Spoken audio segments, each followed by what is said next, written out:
नमस्कार.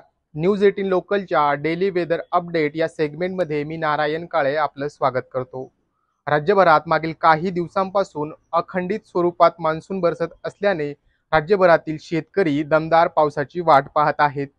तर दुसरीकडे दक्षिण कोकण आणि मध्य महाराष्ट्रातील काही जिल्ह्यांमध्ये मुसळधार पाऊस होत असल्याचं चित्र देखील पाहायला मिळतंय. पुढील 24 तासांमध्ये कोकणातील जिल्ह्यांमध्ये मुसळधार ते अतिमुसळधार पावसाचा इशारा हवामान विभागाने दिलाय. तर उत्तर कोकण आणि मध्य महाराष्ट्रातील काही जिल्ह्यांमध्ये मुसळधार पावसाचा इशारा हवामान विभागाकडून देण्यात आलाय.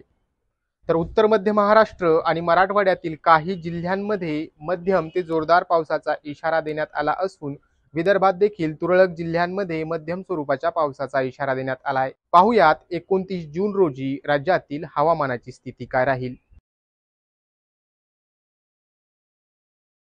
सुरुवात करूया राज्याची राजधानी असलेल्या मुंबईपासून.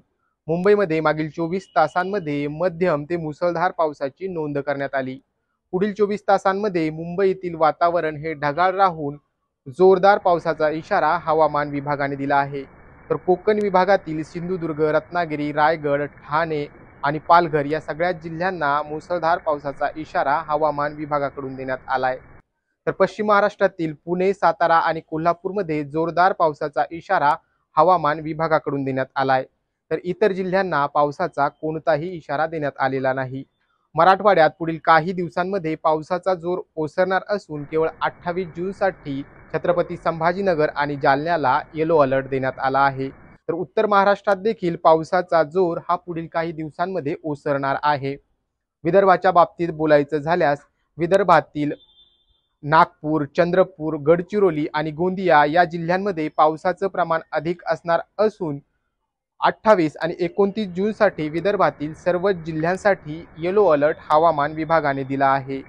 तर मंडळी, हा होता राज्यातील प्रमुख शहरांमधील व विभागातील हवामानाच्या स्थितीचा आढावा.